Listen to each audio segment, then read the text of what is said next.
नमस्ते। आज मैं वापस आ गई हूँ विंटर स्पेशल एक और रेसिपी लेकर, मेथी के पकौड़े। जिन लोगों को मेथी उतनी पसंद नहीं भी है वो भी इस रेसिपी के फैन हो जाएंगे अगर आप इस तरीके से इसे बना के ट्राई करो और उन्हें खिलाओ या फिर खुद खाओ। ये एक बहुत चटपटी और मजेदार रेसिपी है जिसे आप किसी भी चटनी के साथ खा सकते हो या फिर बिना चटनी के भी खा सकते हो। आप इसे नॉर्मल दाल चावल के साथ भी खा सकते हो और ये बहुत ही ज्यादा टेस्टी लगती है। और मैं इस रेसिपी में आपको ये भी बताऊंगी कि इसे बिल्कुल क्रिस्पी वे में किस तरीके से हम बना सकते हैं और इसमें बहुत ही अलग अलग तरीके की चीजें हम डालेंगे, मतलब मसालों को ऐड करेंगे जिससे इसका टेस्ट और भी एनहांस आएगा और आपको पता भी नहीं चलेगा कि एक्चुअली मेथी से बने हुए हैं। तो शुरू करते हैं। सबसे पहले तैयारी, तो यहाँ पे मैंने मेथी के पत्तों को उनकी डंठल से अलग करा है। यहाँ पे हम डंठल का इस्तेमाल नहीं करने वाले हैं।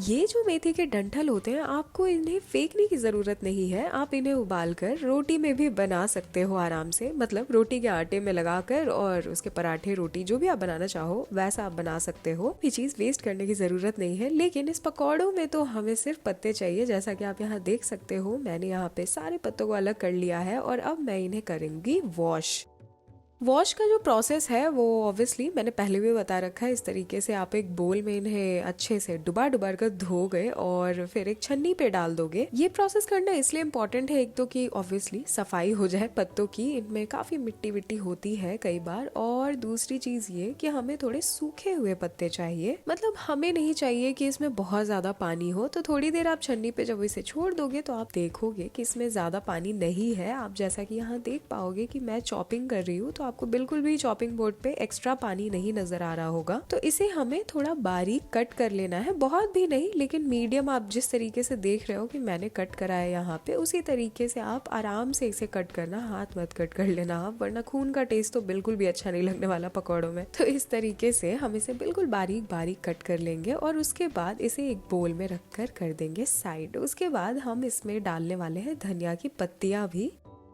ये बिल्कुल ऑप्शनल है, अगर आपके पास है तो आप डालो, अगर नहीं है तब भी कोई फर्क नहीं पड़ता। ये हम थोड़ा सा ही डाल रहे हैं क्योंकि इनका टेस्ट ऑब्वियसली पकौड़ों में बहुत ही अच्छा लगता है, लेकिन ये बहुत इंपॉर्टेंट नहीं है डालना। बट इसे भी अगर आप डालोगे तो बारीक चॉप कर लेना है। उसके बाद यहाँ पे मैंने एक छोटा सा प्याज लिया है और उसे भी हम बारीक कट कर लेंगे। बारीक मतलब स्लाइसेस, मतलब लंबे लंबे लच्छे, वो बारीक नहीं जो हम सब्जियों में डालते हैं। नॉर्मल इस तरीके से कट करना है आपको। और उसके बाद आगे बढ़ते हैं एक नॉर्मल सा पेस्ट तैयार करने की ओर। अगर आप लहसुन प्याज नहीं खाते हो तो लहसुन और प्याज आप इसमें मत डालना और बाकी जितनी भी चीजें मैं बताऊंगी आप वो सारी चीजें बस ऐड करना और आप भी इसे बना के बहुत ही आसानी से खा सकते हो। बहुत ही टेस्टी लगता है ये। मुझे एक बहुत ही बारीक सा पेस्ट चाहिए मिर्ची, अदरक और लहसुन का, तो मैं वो बना रही हूँ यहाँ पे। मुझे इस तरीके से बना के ऐड करना अपने बैटर में या फिर पराठे के आटे में अच्छा लगता है, इसलिए मैं इस तरीके से कर रही हूँ। अगर आपके पास चॉपर है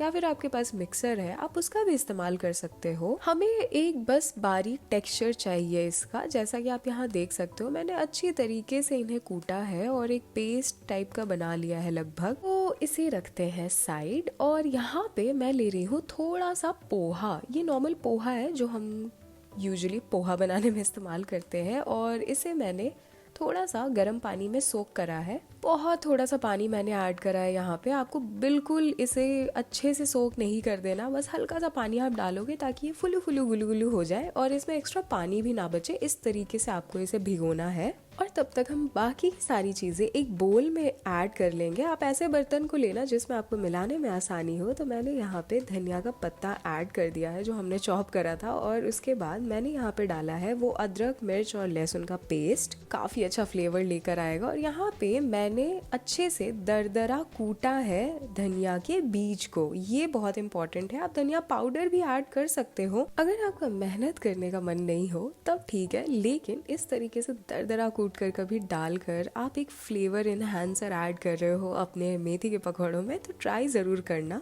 यहाँ पे मैंने बहुत ही थोड़ा सा जीरा लिया है। ये अक्खा जीरा है, मतलब बिल्कुल भुना हुआ या फिर कुछ भी नहीं करा है मैंने इसके साथ। ये नॉर्मल है, बस ऐसे ही मैं इसमें ऐड कर दूंगी। उसके बाद भाई पकौड़े बन रहे हैं तो अजवाइन डालना तो बहुत ही जरूरी है। तो हाथों से क्रश करते हुए इस तरीके से हम इसमें अजवाइन को भी ऐड कर देंगे।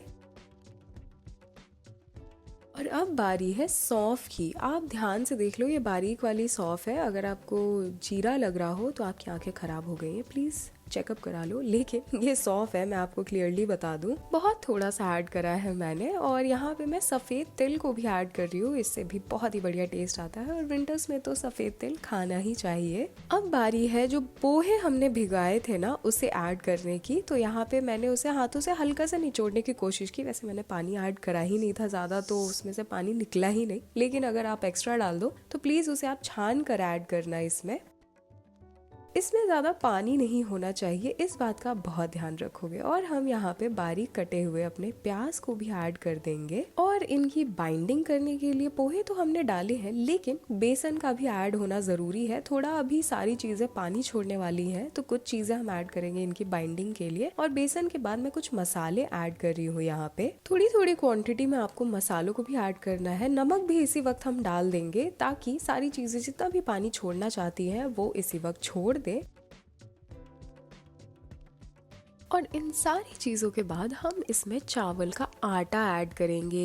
ये इसे बहुत ही क्रिस्पी बनाने वाला है। अगर आपके पास चावल का आटा ना हो तो आप यहाँ पे सूजी ऐड कर सकते हो, कोई प्रॉब्लम नहीं है। आप यहाँ पे अच्छे से सारी चीज़ों को डालने के बाद इस तरीके से हाथों से बहुत जोर जोर से दबाकर इस मिक्सचर को मिलाओगे। यूजुअली होता ये है कि हम नॉर्मली हाथों से धीरे धीरे मिक्सचर को मिलाते हैं और पानी डाल देते हैं, लेकिन यहाँ पे अभी आपको पानी नहीं डालना है। अभी हाथों से सारे ड्राई मिक्सचर को इसी तरीके से दबाते हुए पत्तों को, प्याज को अच्छे से मिक्स करना है। आटे को, हर एक चीज को अच्छे से मिक्स करना है पहले हमें। और हम पहले देखेंगे कि ये थोड़ा पानी खुद ब खुद छोड़ दे। इसमें प्याज है, मेथी है, ये सारी चीजें थोड़ा थोड़ा पानी छोड़ेंगी, जिसके वजह से आपका आटा खुद ब खुद थोड़ा थोड़ा बाइंड होने लगेगा। तो आपको इसमें बहुत पानी डालने की जरूरत नहीं पड़ेगी।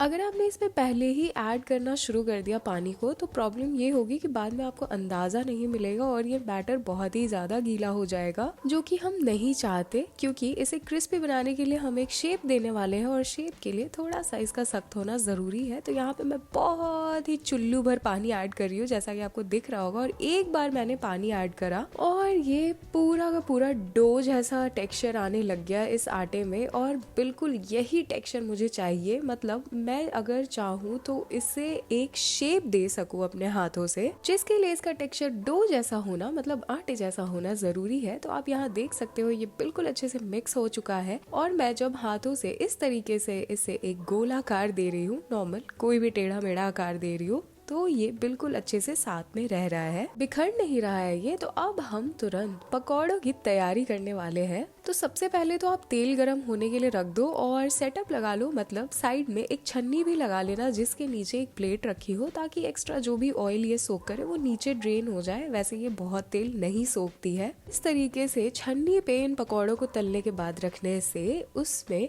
क्रिस्पीनेस बनी रहती है। आप थोड़ी देर बाद भी इसे खाओगे तो आपको बहुत ही टेस्टी और क्रिस्पी लगेगा। ये तेल को हमने गरम होने के लिए रख दिया है, और यहाँ पे आंच मैंने बिल्कुल अभी धीमी रखी है, क्योंकि अभी हम शेपिंग करने वाले हैं पकौड़ों की, उन्हें आकार देने वाले हैं। तो इस तरीके से आप हाथ में थोड़ा सा मिक्सचर उठाओगे और आप उसे इस तरीके से प्रेशर डालते हुए गोल लोई की तरह बना लोगे। और उसके बाद हम इसी लोई को शेप देंगे। इस तरीके से आप दबा दोगे और बिल्कुल बराबर आकार का। मतलब ऐसा नहीं होना चाहिए कि आपकी साइड्स जो है वो पतली है और बीच में ये मोटा हो रहा है। नहीं नहीं नहीं, हम इसे दबाएंगे और उसके बाद हम इसे इस तरीके से चपटा करेंगे, और सारी साइड्स और बीच का हिस्सा बिल्कुल बराबर होना चाहिए। अगर बीच का हिस्सा बहुत मोटा रह गया और साइड्स पतली हो गई तो इन्हें तलने में आपको प्रॉब्लम होगी और ये बीच से कच्चा रह जाएगा। इसलिए शेप का बहुत ध्यान रखोगे। आप यहाँ देख सकते हो कि मैं किस तरीके से अपनी उंगलियों का भी इस्तेमाल करते हुए साइड से इसे प्रॉपर शेप दे रही हूँ। और आप इसकी थिकनेस देख लो कि आपको कितना रखना है। ये बहुत मोटा नहीं है और ये बहुत पतला भी नहीं है, बिल्कुल इसी थिकनेस का आप इसे बनाओगे। और हम तलने के पहले ही सारी टिक्कियों को शेप करके रख देंगे। जैसा कि आप यहाँ देख सकते हो, मैंने सारी टिक्कियों को शेप करके रख लिया है यहाँ पे, क्योंकि एक साइड शेप करना और एक साइड तलना दोनों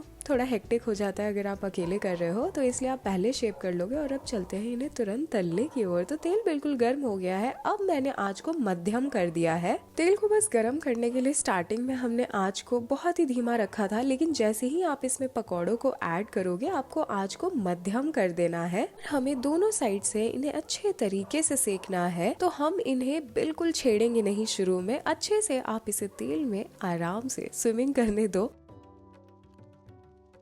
और हमने ज़्यादा तेल भी ऐड नहीं करा है यहाँ पे तलने के लिए। अगर आप चाहो तो प्रॉपर एकदम डीप फ्राई कर सकते हो इसे, कि कढ़ाई में आपने ज़्यादा तेल डाला और उसी में पूरे पकौड़ों को डाल दिया। लेकिन शैलो फ्राई करना भी काफ़ी है, क्योंकि एक्स्ट्रा तेल बचाने का फ़ायदा क्या है। तो इस तरीके से ही आप इसे शैलो फ्राई कर लेना, ताकि आपका तेल भी कम लगे और टेस्टी टेस्टी पकौड़े भी रेडी हो जाए।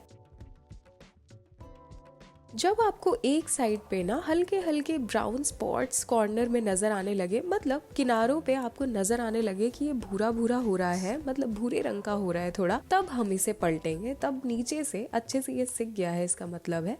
तो हम इसे पलटकर इस तरीके से अब दूसरी साइड पे सेकने के लिए छोड़ देंगे। तो इस साइड भी आपको अच्छे तरीके से इन्हें सेकने देना है। अगर आपको लगे कि नहीं ये बीच में कच्चा है या फिर कलर अच्छे से नहीं आया है, तो आप इसे अच्छे से पलट पलट कर भी सेक सकते हो। आंच बस आपको मध्यम रखनी है। अगर आपने तेज करा तो बाहर से कलर तो बहुत जल्दी आ जाएगा, लेकिन ये अंदर से बिल्कुल कच्चा हो जाएगा और आपकी इतनी सारी मेहनत और इंग्रेडिएंट्स बर्बाद हो जाएंगे। तो इस चीज का आप बहुत ध्यान रखोगे। अब यहाँ पे दोनों साइड से काफी अच्छा कलर आ गया है, तो मैं इसे बाहर निकाल रही हूँ। आप इसे ज़्यादा डार्क कलर भी नहीं दे दोगे तेल में ही, क्योंकि जब ये बाहर निकलते हैं ना तब भी इन पे थोड़ा थोड़ा और गहरा कलर आने लगता है। तो यहाँ पे मैंने पकौड़ों को इस तरीके से छन्नी के ऊपर रख दिया है। इस तरीके से रखने पे तो ये बिल्कुल भी सॉगी नहीं होंगे। और आप देख सकते हो ये कितने अच्छे लग रहे हैं। चारों तरफ से ये अच्छे तरीके से गोल्डन ब्राउन हो गए हैं। और यहाँ पे आप इसकी क्रिस्पीनेस को भी देख सकते हो कि ये कितने क्रिस्पी बने हैं। तो जाओ बनाओ और मुझे बताओ कि ये रेसिपी आपको कैसी लगी। बहुत बहुत धन्यवाद मेरी वीडियो देखने के लिए। अगर कोई सवाल है, कोई सजेशन है, तो आप कमेंट सेक्शन में बिल्कुल आराम से बिना किसी हिचकिचाहट के पूछना। और अगर आपको ये वीडियो पसंद आई हो, ये रेसिपी पसंद आई हो, तो लाइक का बटन दबाना मत भूलना। और अगर नहीं पसंद आई हो तो कोई बात नहीं, क्या नहीं पसंद आया ये कमेंट सेक्शन में मुझे लिखकर बताना। ऐसी रेसिपी, ऐसी वीडियोस के साथ तो मैं हर हफ्ते आती रहूंगी। तो मेरे चैनल को सब्सक्राइब करना मत भूलना। तब तक के लिए बाय बाय।